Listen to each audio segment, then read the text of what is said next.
Hello दोस्तों, तो आपको फिर से स्वागत है इस छोटे से चैनल के एक छोटे से वीडियो में। मैं आपको पिछले वीडियो में बताया था अवतल दर्पण में हम लोग दर्पण सूत्र को कैसे सिद्ध करेंगे, और हम लोग इस वीडियो में सीखेंगे उत्तल दर्पण की सहायता से दर्पण सूत्र को कैसे सिद्ध किया जाता है। उसमें जो जो किए थे सेम प्रोसेस इसमें भी करना है। उसमें भी हमने दो त्रिभुज को पकड़ कर सर्वांगसम किया था, और इसमें भी सेम कंडीशन वही करना है, त्रिभुज को पकड़ के हम लोग को सर्वांगसम करना है।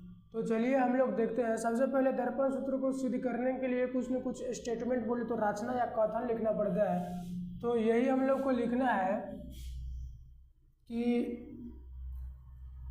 हमने एम डैश एक उत्तल दर्पण लिया, एम और एम डैश एक उत्तल दर्पण लिया जिसके परिवर्तक सतह का मध्य बिंदु पोल और अनंत के बीच एक वस्तु को लिया जिसका नाम ए बी है। वस्तु कहाँ पे स्थित है? पोल और अनंत के बीच में स्थित है वस्तु। तो हम आपको ये कंडीशन पढ़ा रखे थे कि जब वस्तु को पोल और अनंत के बीच रखते हैं तो उसका प्रतिबिंब दर्पण के पीछे बनता है, काल्पनिक बनता है और सीधा बनता है, और वस्तु से छोटा बनता है। तो यहाँ पे आप देख सकते हैं इतना बड़ा वस्तु था, इतना छोटा बना हुआ है और दर्पण के पीछे बना हुआ है, और ये सेम वही फोटो बना मतलब कि सीधा फोटो बना है। ठीक है, तो हम लोग लिखना है। सबसे पहले स्टार्ट कैसे करना है कि हमने एक एम डैश एक उत्तल दर्पण लिया जिसके परिवर्तक सतह का मध्य बिंदु पोल और अनंत के बीच में हमने एक वस्तु लिया जिसका नाम ए बी है, जिसका प्रतिबिंब पोल और फोकस के बीच में बना जो कि ए डैश और बी डैश है। फिर उसके बाद हम लोग को करना क्या है? चित्र से चलना है। चलिए अब हम लोग चलते हैं चित्र से। आप लोग स्टेटमेंट लिख लीजिएगा। चित्र से, अब चित्र से चल रहे हैं हम लोग, तो सबसे पहले हम लोग को इसमें त्रिभुज, दो को डबल त्रिभुज पहले देखना पड़ेगा। आप गौर से देखो, त्रिभुज आपको देखने को मिलेगा।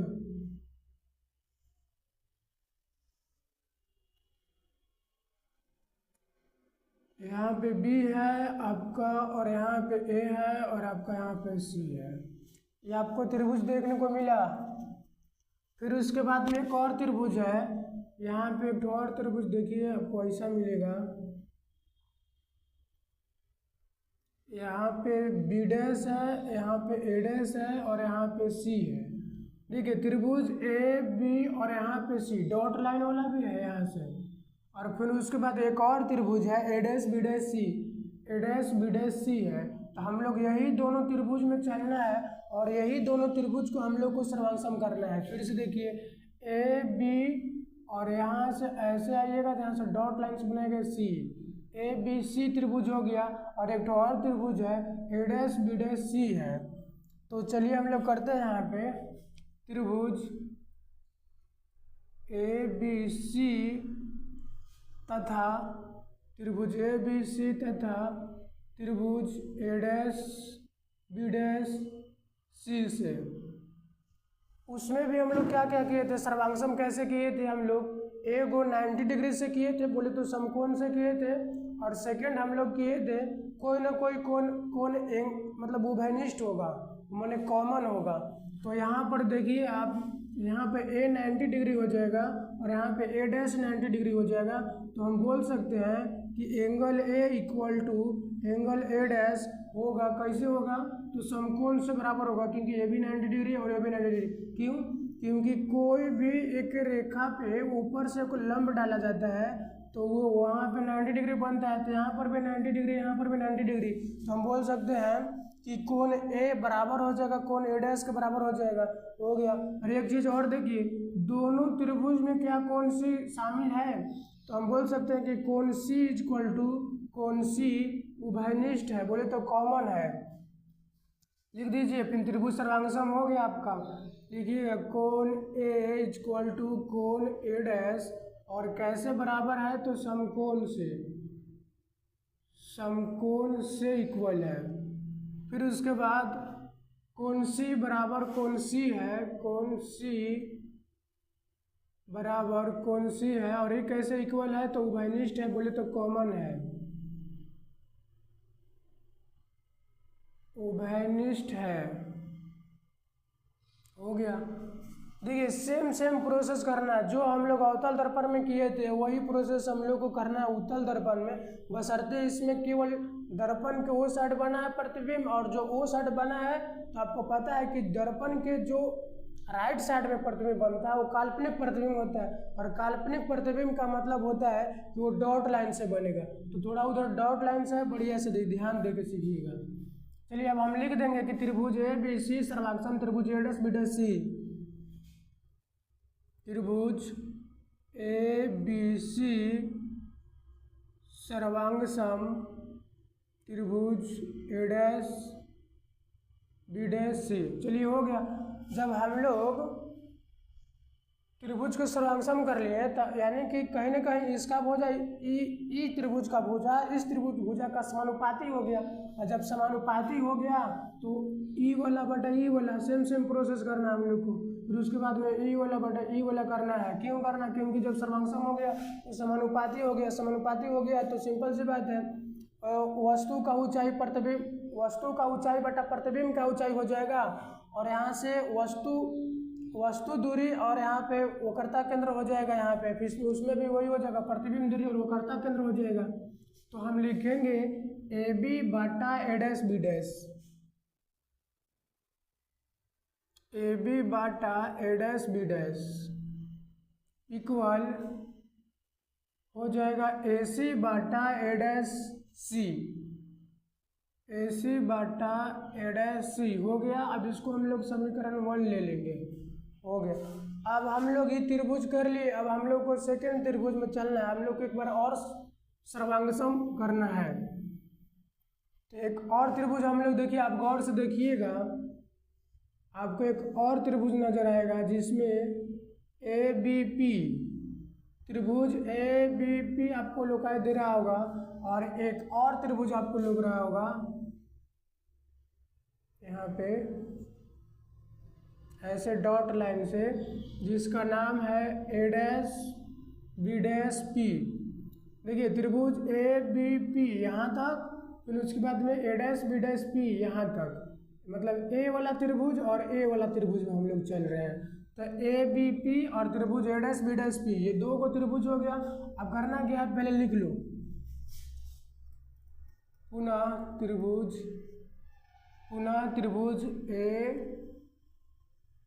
ए बी पी तथा पुनः त्रिभुज ए बी पी तथा ए डैश बी डैश पी से हो गया। सर्वांगसम करना हमने के, जब सर्वांगसम करना है तो इसके लिए करना क्या पड़ेगा भाई, फिर से वही प्रोसेस, यहाँ पे 90 डिग्री यहाँ पे 90 डिग्री होगा, सेम प्रोसेस अपनाना है।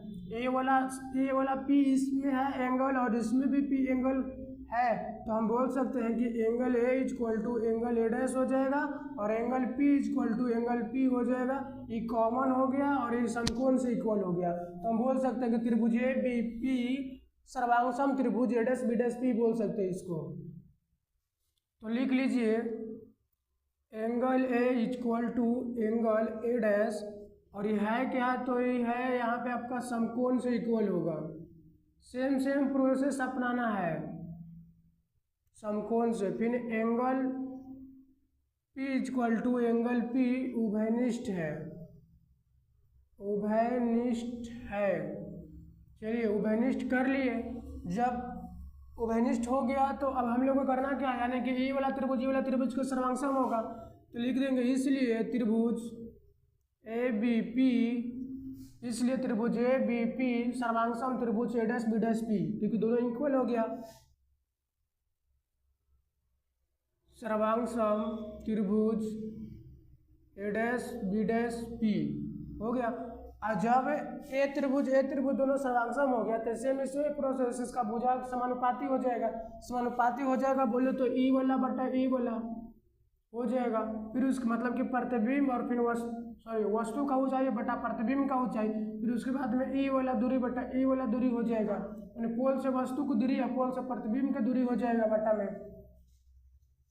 तो हम लोग लिखेंगे इसमें कि ए बी बटा में A dash B dash, A B बटा ए डैश बी डैश, वस्तु का ऊंचाई बटा प्रतिबिंब का ऊंचाई हो गया। सेकंड हो जाएगा पोल से वस्तु की दूरी या पोल से प्रतिबिंब की दूरी, एक दूसरे का अपोजिट रख देना होता है। वस्तु तो प्रतिबिंब, वस्तु दूरी तो प्रतिबिंब दूरी, दोनों को बटा में रखना है, सेम सेम प्रोसेस अपनाना है।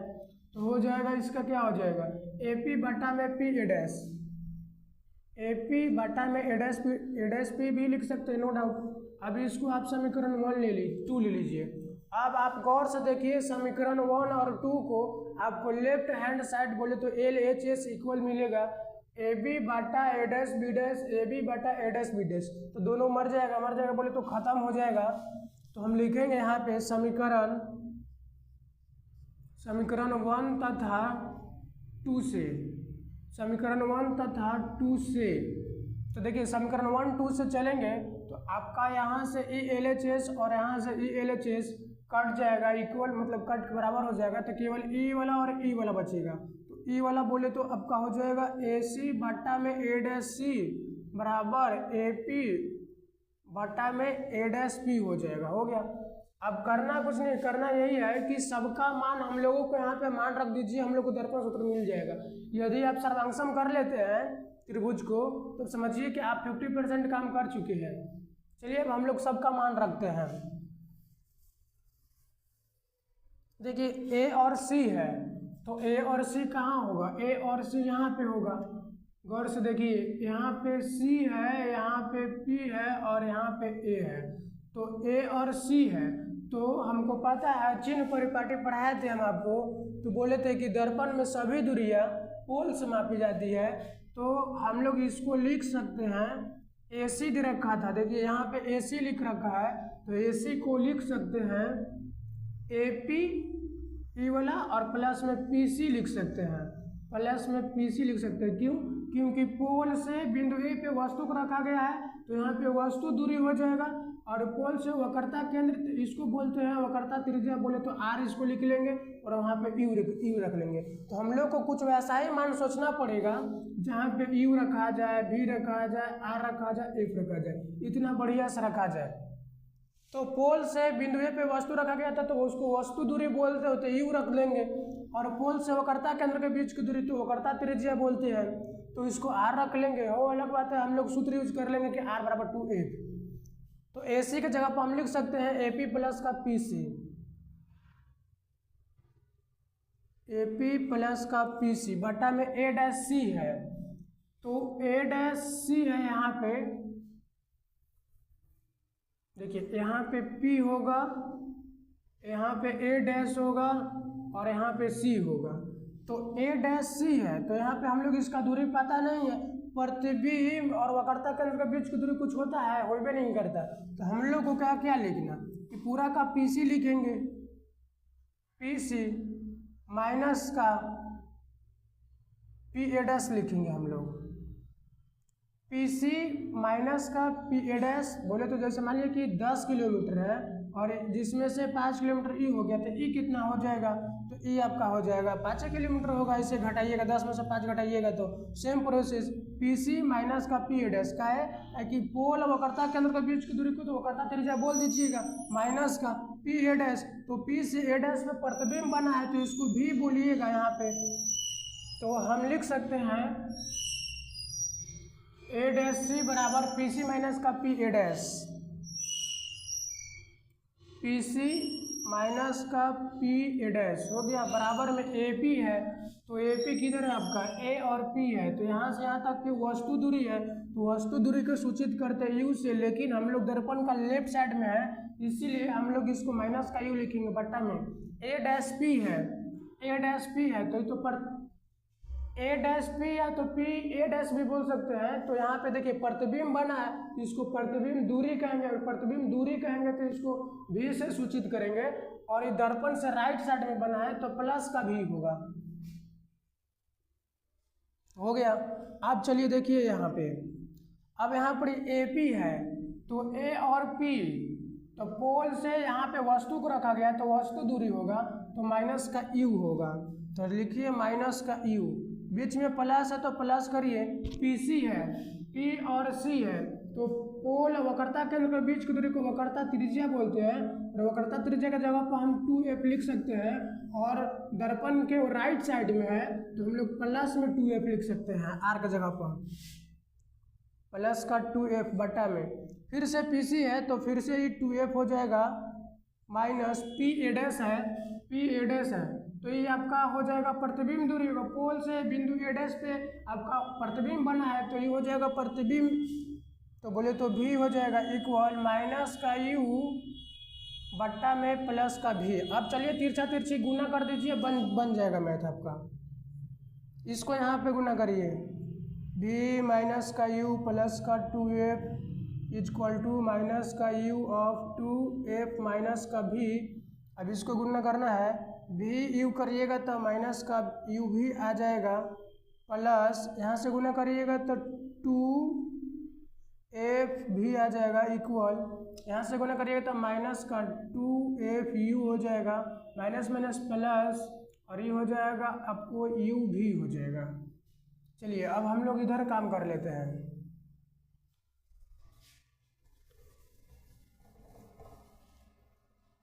चलिए देखिए यहाँ पे आपका है माइनस में है तो हम इसको ओ साइड उस साइड भेज देते हैं, ना तो इधर भी बुला लीजिए, कोई दिक्कत ना है। माइनस का U भी और माइनस का बराबर की साइड प्लस में है तो इधर आ जाएगा तो माइनस में हो जाएगा तो U भी हो जाएगा, फिर उसके बाद में प्लस 2f भी है, 2f भी है इक्वल इधर हो जाएगा माइनस का 2f U हो जाएगा। ठीक है, तो देखिए माइनस का U भी और माइनस का U भी, तो माइनस का देखिए यहाँ पे कट गया है, सब चीज़ कट गया, वहाँ पे माइनस का 1/a बचा, प्लस में 1/u बचा और इक्वल माइनस का 1/v बचा है। तो यहाँ पे करना कुछ नहीं है, काम कर लीजिए, इसको इस साइड कर लीजिए, इसको बराबर को साइड कर लीजिए, तो हो जाएगा ये हो जाएगा कि 1/u, तो 1/u बराबर की साइड माइनस में इसको इस साइड ले लीजिएगा तो ये प्लस में हो जाएगा इक्वल, और इसको बराबर की साइड माइनस में उसको उस साइड भेज दीजिएगा तो प्लस का 1/f हो जाएगा। तो इसी को आप मतलब एक बढ़िया से सजा के लिख सकते हैं कि 1/f बराबर 1/v प्लस का 1/u, और हम लोग को यही सिद्ध करके लाना था। तो सेम प्रोसेस को अपनाया गया, जिस प्रकार अवतल दर्पण में दर्पण सूत्र को सिद्ध किया गया था उसी प्रकार से सेम प्रोसेस हम लोग उत्तल दर्पण में दर्पण सूत्र को सिद्ध किए हैं। अब हम लोग अगले वीडियो में सीखेंगे आवर्धन के बारे में, सीखेंगे कि आवर्धन क्या है, फिर उसके बाद हम लोग अगले वीडियो में सीखेंगे कि समतल दर्पण, उत्तल दर्पण और अवतल दर्पण को एक ठो स्पर्श करके बताना कि कौन सा समतल होगा, कौन सा अवतल, कौन सा उत्तल होगा, और एक बताना है बेगर छुए बताना है हम लोग को कि कौन सा दर्पण अवतल, समतल और उत्तल होगा। चलिए मिलते हैं अब हम लोग अगले वीडियो में।